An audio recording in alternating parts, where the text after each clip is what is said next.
मेरा नाम शैलेंद्र दुबे। मैं 40 साल का मेरा अनुभव हो गया है पावर सेक्टर का, और यूपी एसीबी जिसको कहते थे, बाद में यूपी पावर कॉरपोरेशन हुआ, यूपी चीफ इंजीनियर के पद से मैं रिटायर हुआ हूँ। और उत्तर प्रदेश में जो विद्युत अभियंता संघ, विद्युत अभियंताओं का संगठन है, उसका 6 वर्ष जनरल सेक्रेटरी 6 टर्म रहा हूँ। इसके बाद पावर इंजीनियर्स का फेडरेशन, रीजनल फेडरेशन भी है, नॉर्दर्न है, ईस्टर्न है, वेस्टर्न है, सदर्न है। तो नॉर्दर्न रीजनल फेडरेशन का भी 4 बार सेक्रेटरी जनरल रहा हूँ। और 2000 में मैं all India power engineer federation का सेक्रेटरी जनरल बना, और 2014 में मार्च में all India power engineer federation का मैं चेयरमैन हुआ।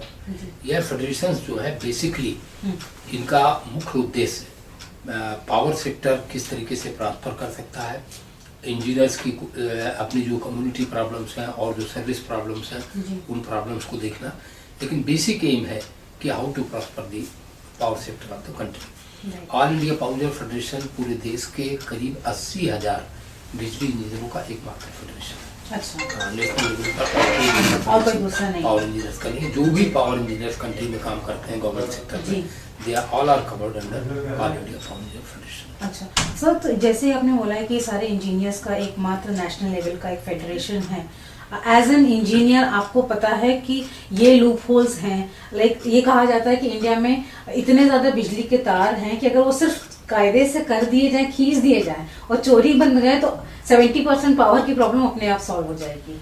जो हमारा एनर्जी लॉस हो रहा है ट्रांसमिशन में, अगर वो हमें कट डाउन करना है तो सिर्फ वही स्पेसिफिकेशन अगर हम कर दें, इंजीनियर्स की अपनी रिपोर्ट होती है।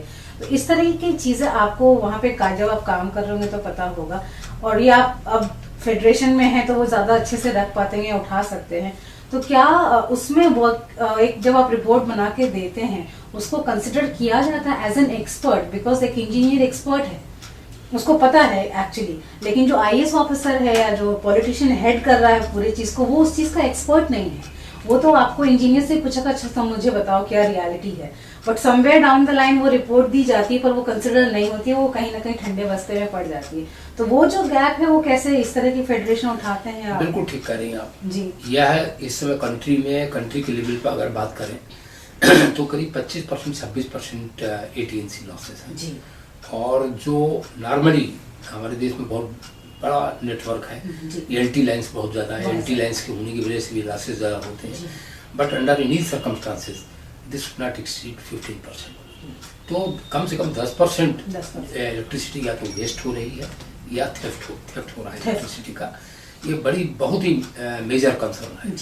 और इंजीनियर फेडरेशन की ओर से भी और स्टेट्स के रिस्पेक्टिव जो इंजीनियर्स के एसोसिएशंस हैं उनकी ओर से भी इस विषय में कई बार स्टेट गवर्नमेंट्स को सुझाव दिए गए हैं। कुछ स्टेट गवर्नमेंट्स ने उनको इम्प्लीमेंट किया, अच्छे परिणाम आए हैं, कुछ स्टेट गवर्नमेंट्स ने इम्प्लीमेंट नहीं किया, जिसमें उत्तर प्रदेश का नाम मैं लूँगा, जहाँ ये इम्प्लीमेंट नहीं किया गया। जहाँ इम्प्लीमेंट किया गया पटियाला में, एक का पटियाला मॉडल के नाम से हम लोग उसको जानते हैं। पटियाला में एक प्रोजेक्ट हमने दिया था और वो बहुत ही इंटरेस्टिंग प्रोजेक्ट था। उसमें हमने उसका कास्ट इवैल्यूएशन भी किया था कि इस प्रोजेक्ट को लागू करने में कितनी लागत आएगी और इससे हमें कितने लॉसेस कम होंगे, तो रिटर्न कितने टाइम में हमको उसका मिल जाएगा। और आरईसी से उसका लोन दिया गया पटियाला में जो है। आरईसी ने हमारी स्कीम को देखा, चेक किया और आरईसी ने कहा कि ठीक है, बिल्कुल सही स्कीम है।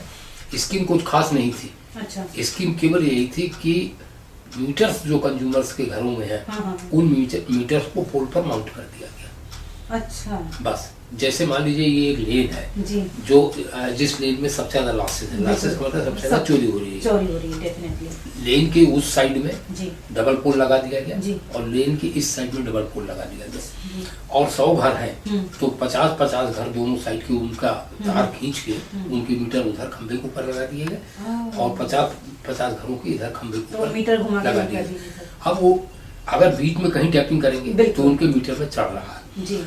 कंज्यूमर का अधिकार क्या है? कंज्यूमर ये कह सकता है कि हमें मीटर का एक्सेस नहीं हो रहा, हम अपनी रीडिंग नहीं देख पा रहे हैं, तो रीडिंग उसके घर पर डिस्प्ले कर दिया गया। That is not a difficult. Actual meter लगा है खंबे के ऊपर। और अभी मैं गया था, मैं इस बात को अप्रिशिएट करूंगा हरीश रावत जी को, गवर्नमेंट को, जो है उत्तराखंड जैसे प्रांत में, देहरादून में खंबे के ऊपर मीटर लगने शुरू हो गए। अच्छा, यही सोल्यूशन हमने यहाँ दिया था जी। और सोल्यूशन इस लेवल पर हमने दिया कि हमने कहा एम्प्लॉइज के साथ जी कानपुर या लखनऊ जैसी एक जगह जी। को, अब लखनऊ में 30% लॉसेस है, बिल्कुल। It is shameful. बिल्कुल, डिस्पाइट कैपिटल सिटी है और capital city, state capital city. आपको मालूम है बेंगलुरु में क्या लॉसेस है? Less than 10%, less than 10%। 9.8% losses 9.8 Bengaluru city के हैं, ऐसे ही हैदराबाद सिटी के जी। हैं।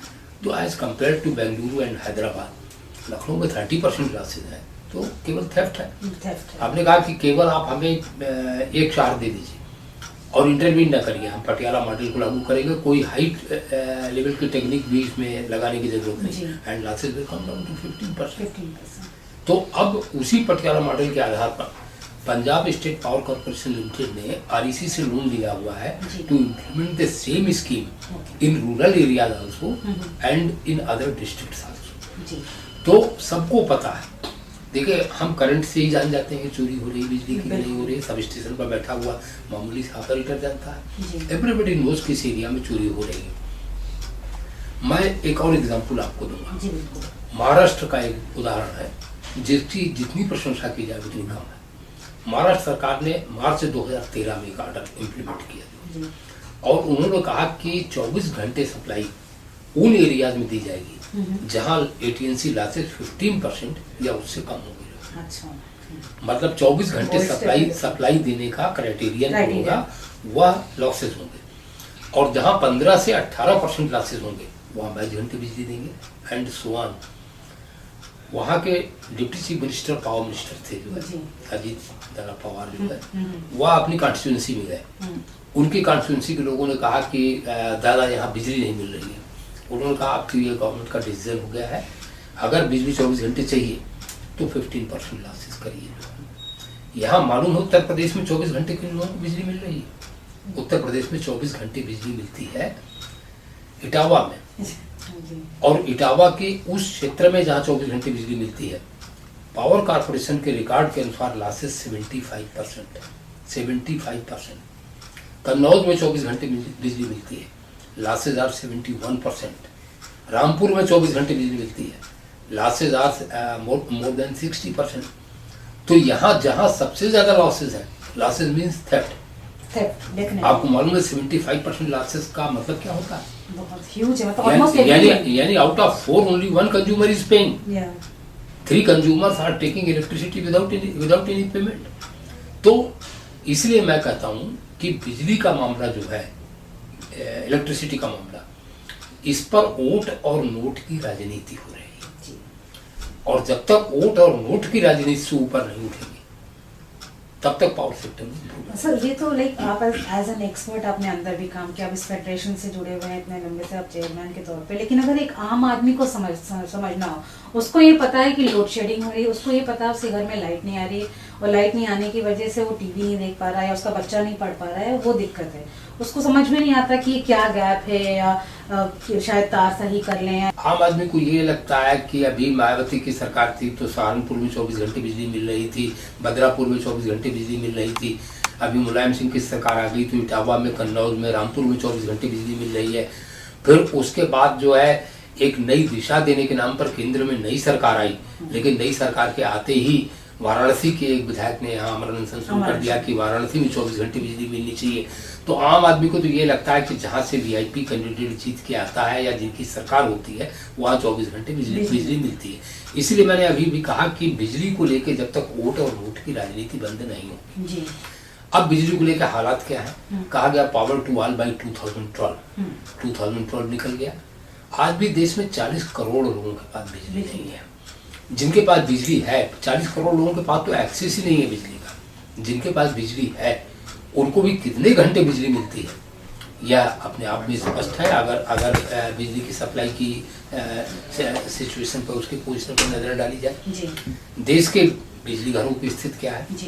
इस समय देश में 2,54,000 मेगावाट की इंस्टॉल्ड कैपेसिटी है, लगभग 2,54,000 मेगावाट। पीक लोड डिमांड क्या है कंट्री की?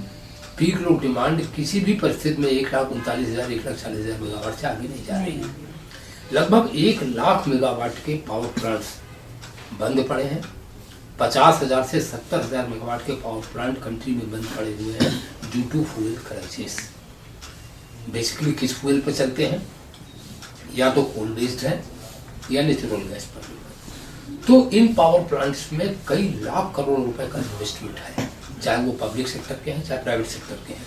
इन्वेस्टमेंट तो इसी देश की जनता का है। जी बिल्कुल। तो ऐसे में गवर्नमेंट की पहली प्रायोरिटी तो ये होनी चाहिए कि फ्यूल की अवेलेबिलिटी जो है उसको स्ट्रीमलाइन किया जाए जी। और नए पावर प्लांट सैंक्शन करना केवल कि प्राइवेट को देना है उस नाम पर सैंक्शन करना, it has got no meaning. अगर 2,54,000 मेगावाट में 1 लाख मेगावाट के पावर प्लांट, और अभी जो एक high powered committee prime minister ने बनाया था सुरेश प्रभु जी की, तो सुरेश प्रभु जी की उस कमेटी ने भी यही रिपोर्ट दिया है कि 1 लाख मेगावाट के बंद पड़े बिजली घरों को चलाना उनकी सबसे बड़ी प्रायोरिटी होनी चाहिए। दूसरा सबसे बड़ा संकट जो है वो अभी मैंने कहा टीएनडी लॉसेस का है, एटीएनसी लॉसेस का, बिजली की चोरी का, ये सबसे बड़ा फैक्टर है। उत्तर प्रदेश के पैमाने पर बात करें तो उत्तर प्रदेश में अभी रिकॉर्ड पर लगभग 1,45,00,000 कंज्यूमर ऑन रिकॉर्ड, लेकिन 1 करोड़ कंज्यूमर उत्तर प्रदेश में ऐसे हैं जो बिजली का उपभोग तो कर रहे हैं लेकिन पावर कॉर्पोरेशन के लेजर पर नहीं है। तो 1 करोड़ कटिया कनेक्शन है, आप ये कह सकते हैं कि 1 करोड़ कटिया कनेक्शन है।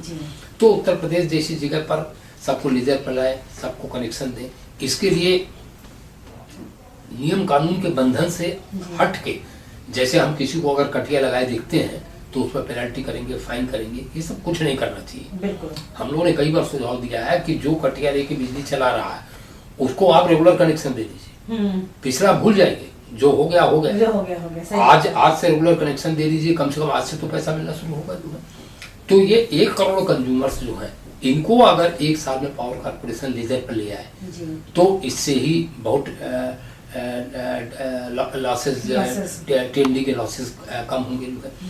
फिर 2 तरीके की चीजें हैं, बिजली चोरी रोकना टेक्निकल सब्जेक्ट भी है, लॉ एंड ऑर्डर का सब्जेक्ट है, ये दोनों ही सब्जेक्ट। इसीलिए मैं कहता हूँ कि जब तक किसी प्रदेश की में वहाँ के मुख्यमंत्री की, वहाँ की सरकार की दृढ़ राजनीतिक इच्छा शक्ति नहीं होगी तब तक बिजली की चोरी। कई बार ऐसा भी हुआ है कि बिजली दफ्तर से गए हैं लोग कनेक्शन के लिए, उनको मारपीट के लोगों ने भगा दिया है। बड़ी घटना 2-3 साल पहले आपने सुना होगा, मुजफ्फरनगर के एक एमपी थे राणा करके, जो है कादिर राणा, उनके यहाँ बिजली की चोरी पकड़ी गई थी रोलिंग मिल में, स्टील मिल में, कोई कार्रवाई नहीं हुई। ज्यादातर जितने मिलें चल रही हैं छोटे स्तर के, जो लघु उद्योग हम कहते हैं, ज्यादातर में वो कटिया कनेक्शन। देखिए बिजली की चोरी कहाँ होती है? बिजली चोरी वहाँ होती है जहाँ बिजली बेसिकली रॉ मटेरियल है प्रोडक्शन का। बिजली प्रोडक्शन का रॉ मटेरियल आयरन इंडस्ट्री में है, एल्यूमिनियम इंडस्ट्री में है, फर्टिलाइजर में है, प्लास्टिक्स में है और बर्फ बनाने में भी है। एक बार तो हमारे एक इंजीनियर ने वर्कआउट करके दिया था कि इतने क्यूबिक मीटर बर्फ जितने की मिलती है उतनी बर्फ बनाने में उससे ज्यादा की बिजली खर्च। तो स्वाभाविक है वो चोरी हो रही है। अगर सर ये बात करें जो अब अमेंडमेंट आ रहा है इलेक्ट्रिसिटी बिल में, केंद्र सरकार लेके आ रही है, और इसमें पक्ष में विपक्ष में दोनों तरफ से ही आवाजें उठ रही हैं। पक्ष में जो लोग हैं वो कह रहे हैं कि लोकलाइज्ड हो जाएगा, इससे होता ये था कि अभी तक पावर का जो इलेक्ट्रिसिटी डिस्ट्रीब्यूशन या जनरेशन दोनों ही था, उसमें सिर्फ बड़े बड़े जो लोग हैं, बड़े बिजनेसमैन हैं या बड़ी कॉर्पोरेशन सिर्फ वही काम कर रहे थे। इसके आने से, अमेंडमेंट होने से ये हो जाएगा कि छोटे लेवल के जो है, जैसे आपने एक लखनऊ की अगर हम बात करें तो लखनऊ का भी एक कोई छोटा बिजनेसमैन है, वो चाहेगा तो इन्वेस्ट करके सिर्फ लखनऊ का लेक चला सकता है, जो पहले वो सोच भी नहीं सकता था। या और इससे एक ये भी होगा कि रिन्यूएबल एनर्जी को थोड़ा फायदा होगा, सोलर सिस्टम है या विंड एनर्जी, उस तरीके की चीजें हमारा सोलर एनर्जी को ज्यादा कर दें। तो आपका क्या राय है, मतलब ये सही हो रहा है, गलत हो रहा है? देखिए ऐसा है, इसको लेके आपके बातें अच्छी लगी, लेकिन इसको लेके बहुत भ्रम है और अभी प्रॉपर एजुकेशन नहीं है। आने वाले साल में हम बजट सेशन के पहले व्यापक अभियान भारत के सभी प्रांतों में चलाने जा रहे हैं, जिसमें हम बताएंगे कि इलेक्ट्रिसिटी अमेंडमेंट बिल 2014 किस तरीके से जन विरोधी है। यह जन विरोधी इस कारण से है क्योंकि कहने के लिए कहा जा रहा है कि छोटे मोटे लोग भी आ जाएंगे बिजली की सप्लाई में, जो है ऐसा कुछ नहीं होगा। बहुत ही चुनिंदा प्लेयर्स हैं भारत में बिजली के क्षेत्र में। रिलायंस है, टाटा है, अदानी है, एसआर है, क्रॉम्पटन ग्रिप्स है, गोयनका है, गिने चुने वही लोग काम करेंगे उनसे फ्रेंचाइजी लोग ले लेंगे अलग चीज़ है, लेकिन काम वही लोग करेंगे। तो पहली बात तो यह है कि जो ये कह रहे हैं कि इससे कंपटीशन जनरेट होगा, एफिशिएंसी बढ़ेगी, तो एफिशिएंसी कहाँ चाहिए? एफिशिएंसी पावर सप्लाई में चाहिए कि पावर डिस्ट्रीब्यूशन में चाहिए? एफिशिएंसी पावर डिस्ट्रीब्यूशन में चाहिए। जो इस एक्ट के हिसाब से गवर्नमेंट ओन्ड कंपनी के पास रहेगा उसका सारा बर्डन उसको झेलना पड़ेगा, क्योंकि एफिशिएंसी के लिए ऑगमेंटेशन होना चाहिए स्विच यार्ड का, स्विच गियर का, ट्रांसफार्मर की कैपेसिटी बढ़नी चाहिए, कंडक्टर्स की कैपेसिटी बढ़नी चाहिए, कंडक्टर्स इंसुलेटेड होने चाहिए या अंडरग्राउंड होने चाहिए, व्हाटएवर में भी वो सारा बर्डन तो फिर भी गवर्नमेंट सेक्टर के ऊपर रहेगा। और गवर्नमेंट सेक्टर के इस इंफ्रास्ट्रक्चर केवल मामूली व्हीलिंग चार्जेस देके प्राइवेट सप्लायर्स यूज करेंगे and they will mint the money, they will earn the profit. तो जब वो प्रॉफिट कमाएंगे तो इसमें कौन सा कंपटीशन होगा?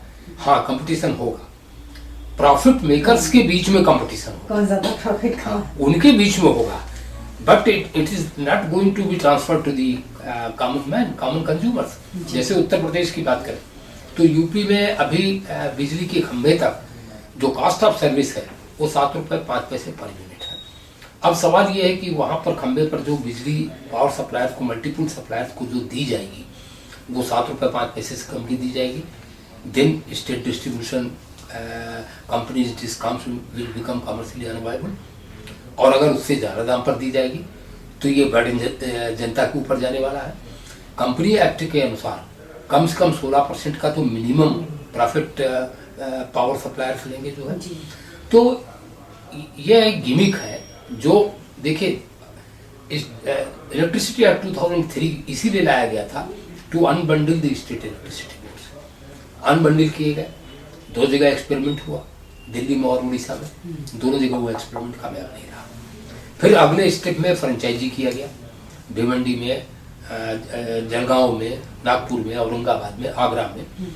अभी 15 नवंबर को औरंगाबाद का फ्रेंचाइजी MSEDCL को रद्द करना पड़ा, वहाँ टोटल फेलोर हो गया। फेलोर आगरा में भी चल रहा है। CAG की रिपोर्ट जहाँ जहाँ भी फ्रेंचाइजी चल रहे हैं उनके अगेंस्ट है। CAG ने कहा कि ये प्रॉपर फंक्शनिंग नहीं है और इससे लॉसेस हो रहे हैं जो है।